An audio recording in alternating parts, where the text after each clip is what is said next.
Bonjour, bienvenue dans la série sur la relativité. Donc nous allons maintenant essayer de discuter des propriétés de l'éther. Alors puisque les ondes électromagnétiques sont transversales, on a vu que les variations périodiques des champs électriques et magnétiques étaient perpendiculaires à la direction de propagation. Cela veut dire que l'éther transmet des vibrations comme un solide, c'est-à-dire des vibrations uniquement transversales qui nécessitent une certaine cohésion. Les fluides comme les gaz et les liquides n'ont pas de cohésion et donc des vibrations transversales ne peuvent se transmettre de proche en proche, elles s'amortissent très rapidement. Par exemple, le son est une vibration longitudinale dans le sens de sa propagation. Elle fonctionne par compression, par pression sur les molécules d'air qui suivent, ce qui est toujours possible, même dans un fluide. Donc l'éther se comporte comme un solide. La mécanique, qui permet de décrire les vibrations d'un milieu, utilise les lois de l'élasticité pour calculer, par exemple, la vitesse des vibrations. Plus un milieu est rigide, et plus les vibrations sont rapides. Par exemple, le son se propage beaucoup plus vite dans l'acier ou dans l'eau que dans l'air. La vitesse de la lumière, c'est 300 000 km par seconde. C'est beaucoup plus que le son. Dans l'air, c'est 300 mètres par seconde. Dans l'air, le son. Donc, l'éther conduit à un solide qui est rigide, et beaucoup plus rigide même que le diamant. Plus rigide que toute matière connue. On sait que la matière influence l'éther. Il y a une certaine interaction avec elle. Par exemple, il y a les émissions lumineuses. Une simple réaction chimique peut émettre de la lumière. Ça peut être thermique, comme dans les anciennes lampes à filaments, ou une simple flamme. Ça peut être aussi des mouvements de charge électrique qui, une fois accélérés, émettent des ondes radio, des ondes électromagnétiques. On a vu aussi, avec les expériences de Fizeau, que l'eau doit entraîner l'éther. On a vu dans l'aberration, par contre, qu'il n'y avait pas de distorsion, que l'ellipse était toujours reliée à une vitesse c, et donc il n'y a pas de distorsion, pas d'entraînement de l'éther dans le voisinage de la Terre.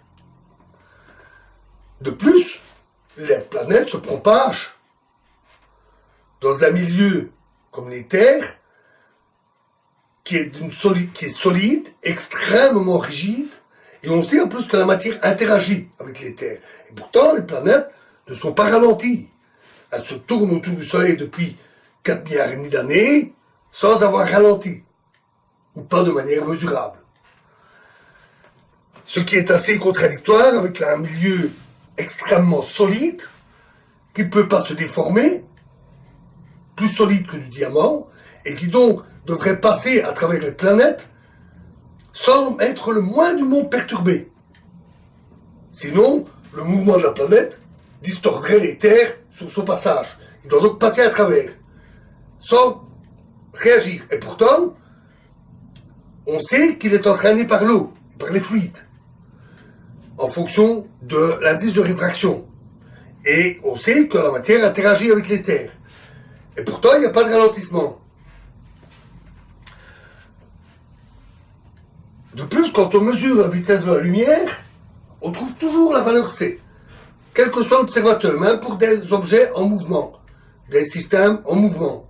Comme si l'éther était toujours immobile par rapport à l'objet dans lequel on fait les mesures. Comme s'il était totalement entraîné. Tout ça est contradictoire. Quand on essaye de définir des propriétés physiques pour l'éther, on tombe toujours sur de telles contradictions. Solide mais pas solide, déformable mais pas déformable, tout se contredit. C'est à tel point que face à cette accumulation de difficultés, à la fin du 19e siècle, les physiciens abandonnèrent toute idée de l'éther comme milieu matériel, comme une matière. C'est quelque chose d'immatériel. C'est une simple référence par rapport auquel on définit la vitesse de la lumière. La vitesse de la lumière a une valeur c dans un système de référence donné. Et c'est tout. Il reste donc que pour l'éther, on peut choisir toute une série d'hypothèses possibles et les confronter aux expériences. Alors, récapitulons les hypothèses possibles et les expériences. Premièrement, l'éther peut être totalement déformable par le mouvement des planètes. Les planètes bougent, l'éther se déforme, etc. Deuxième hypothèse, il est strictement rigide dans le système et immobile dans le système héliocentrique, immobile par rapport au Soleil. Et la Terre se déplace dans cet éther rigide et immobile. Troisième possibilité, il est rigide, immobile par rapport à la Terre. Donc la Terre se déplace, l'éther se déplace avec lui, avec elle, de manière à rester toujours identique. Alors, ça paraît absurde comme hypothèse.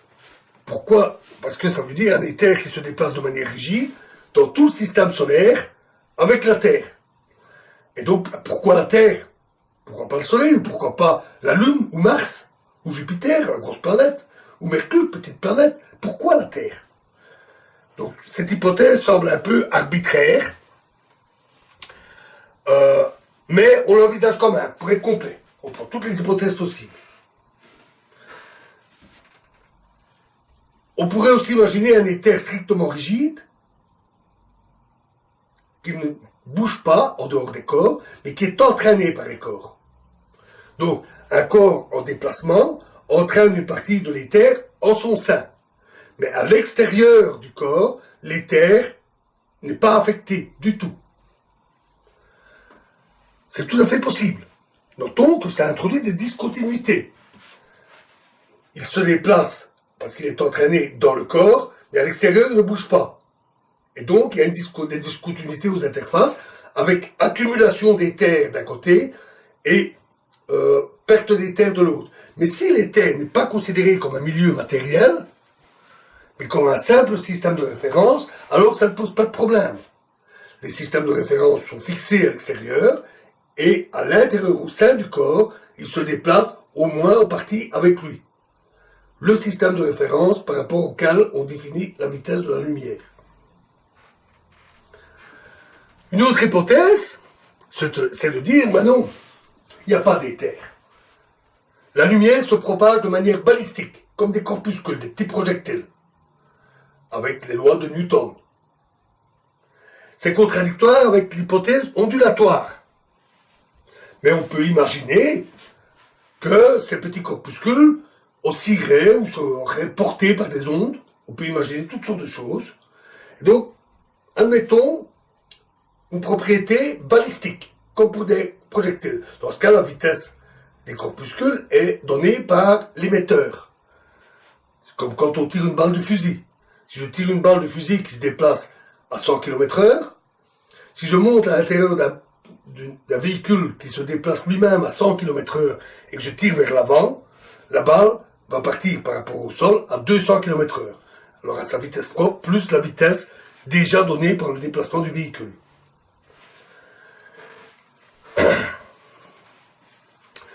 On peut aussi faire une autre hypothèse qui est contraire d'ailleurs à Galilée et Newton. Nous y reviendrons. C'est considéré que la vitesse c est invariante. La vitesse de la lumière dans le vide, précisons bien, est toujours la même. Toujours c. Et ce, quel que soit l'observateur, immobile, en mouvement, quelles que soient les circonstances, toujours c. C'est contraire à Galilée et Newton parce que les vitesses doivent s'additionner. Si j'ai un rayon de lumière qui vient à une certaine vitesse c vers moi, et que mon voisin, lui, se déplace à sa rencontre, il la verra arriver plus vite sur lui. Elle devrait donc, par rapport à lui, être plus rapide. Mais ici, nous disons non. Ça, c'est Galilée et Newton. Ici, on fait l'hypothèse que cette vitesse c est invariante. Moi ou mon voisin qui se déplace, on mesure la même vitesse. C. Toujours.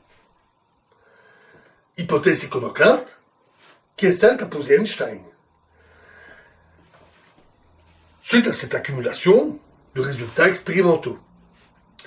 Les expériences, alors nous en avons vu, il y a l'aberration stellaire, il y a les expériences de Fizeau dans l'eau en mouvement, il y a l'expérience de Michelson et Morley, et on peut aussi considérer des expériences plus modernes, nous pouvons nous permettre, nous ici, d'un point de vue non historique, les expériences de Michelson et Morley avec des appareils mobiles qui ont été réalisés en réalité après la naissance de la relativité, mais nous pouvons les envisager. Des expériences de Michelson et Morley, résultats toujours négatifs, nous l'avions vu, avec des appareils mobiles. On peut aussi considérer toutes les mesures de la vitesse de la lumière faites sur Terre, y compris dans des appareils mobiles. À bord d'un train, d'un bateau, d'un avion. Et on trouve toujours C. Et enfin, les expériences sur l'électromagnétisme. L'électromagnétisme a été archi-validé dans tous ces domaines. Il a servi à fabriquer un nombre considérable d'appareils, les appareils radio, les moteurs, les alternateurs, les dynamos. Tout ça est basé sur les lois de l'électromagnétisme que nous avons vues. Et les vérifications sont innombrables dans toutes les manières possibles et avec une très très grande précision. Et tout ça fonctionne très bien. Donc, on peut considérer l'ensemble des résultats que nous dit la théorie de l'électromagnétisme. Voilà, nous avons un certain nombre d'hypothèses pour l'éther, ou son absence, et un certain nombre d'expériences. On peut donc tracer un tableau qui permet de dire cette hypothèse est compatible ou pas avec telle expérience. L'expérience nous a montré que, et donc l'hypothèse-là, elle est possible, ou elle doit être rejetée. Et donc c'est ce tableau que nous verrons dans la prochaine vidéo et qui nous permettra de trancher définitivement. Je vous remercie.